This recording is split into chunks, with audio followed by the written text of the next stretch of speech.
What's up guys? This is Kuya Ken nga pala ulit. So, today mayroon tayong gagawin na product review about sa rust converter na pintura. So, ito yung rust converter natin.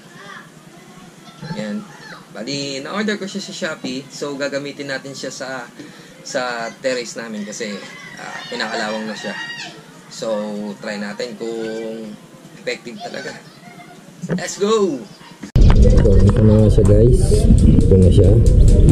Kaya pala nakalimutan ko sabihin, kapag yung sa in-orderan ko na ito, pagbili ko, may libre siyang brush. Kaya set na siya. Magagamit na natin agad. So, first step, shake muna natin.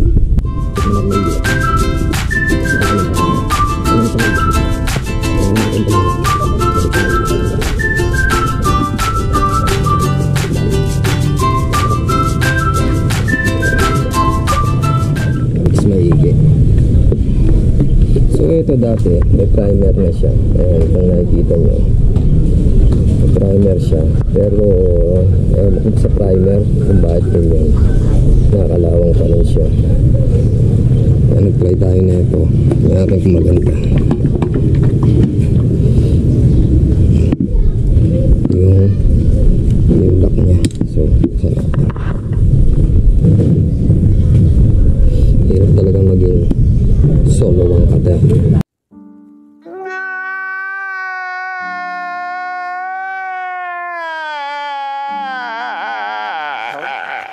Wait lang, buksan na natin. So yan, buksan na natin.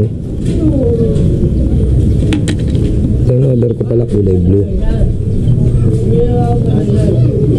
Color blue. Ito siya. Tsura niya. So, try natin ng onte. Try natin ng onte dito sa baba. Ito ko nakalabak. Para makita natin agad kung ano ba ang kanyang result. So, ay, maganda siya. Yan kung nakikita nyo. Kapag yung coat niya. Unti lang yung ginamit natin pero makapal na siya. Ito lang galing na sa takip.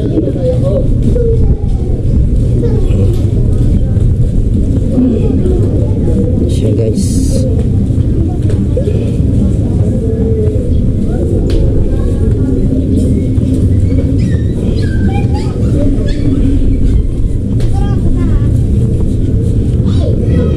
Ito niyo ba? Siya. Blue na agad.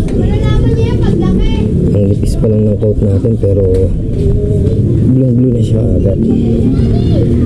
So yan, kita nyo. Okay naman, maganda siya. Bilis niya na coat. Ang unahin kasi natin ito taas. Yan.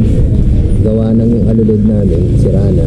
So yung tubig, maano lang talaga dyan. Kaya siya ang priority natin. Okay. Many unbearable hours later. So guys, ito, update. Bali, bumili tayo ng bagong paintbrush.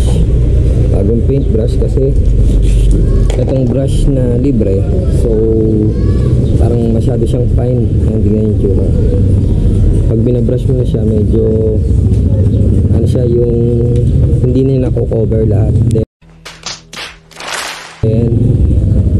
ito pala yung kaganinang inano natin para makita nyo. Ayan, siya.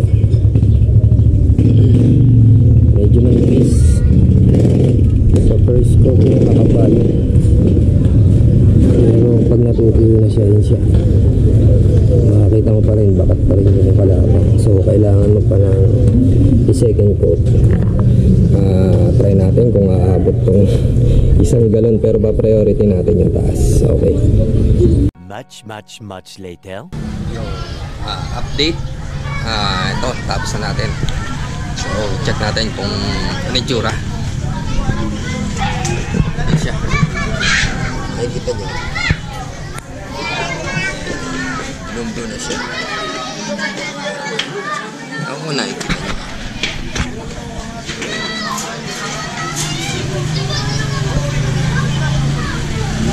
Okay naman siya. Check natin.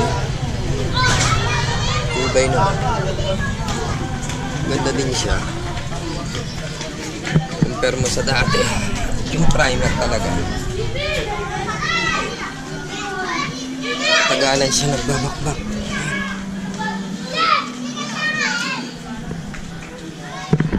So, hindi ko na siya natapos. Hanggang dun lang. Pero, okay. Okay siya. Goods. Sulit naman. Sulit sa price. Yun. So, yun. Ang verdict natin. Sa gantong pintura, goods. Goods siya. Kasi, na-experience namin sa traditional na primer, epoxy primer. So, yung nakita nyo nga, is katagalan talaga siya, kinakalawang. So, etong ganto, although pagagamit lang natin, hindi pa natin sure, pero update natin yan after kung pagtagal, kung magiging ganun din ba. So, para sa akin, itong gantong pintura, okay siya, goods. Goods siya. Tapos, ito nga palang in-order ko is 1,000 grams. So, parang lumalabas siya na 1 kilo. So, ang pininturahan ko yung ibabaw lang. Hindi natin nabuo kasi ang kuya nyo is medyo busy. Busy si kuya nyo kaya hindi natin matapos-tapos. Okay siya, sulit. Matibay din yung paint niya. And ano nga pala, disclaimer lang hindi tayo sponsor netong pintura na to. So, bali sinishare ko lang yung knowledge sa inyo para sa mga kung kailangan nyo ng katulad nitong pintura na to, kung may mga kinakalawang kayo sa bahay, may ano na kayo, may example na kayo. So, thank you guys kung nanood kayo, napanood nyo itong video na to. Salamat kasi ito yung pinaka first na vlog natin.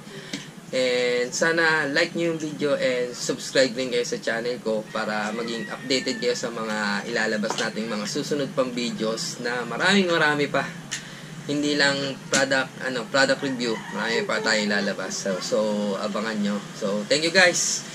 Sunod ulit. Bye. This is Kuya Ken nga pala ulit. Peace.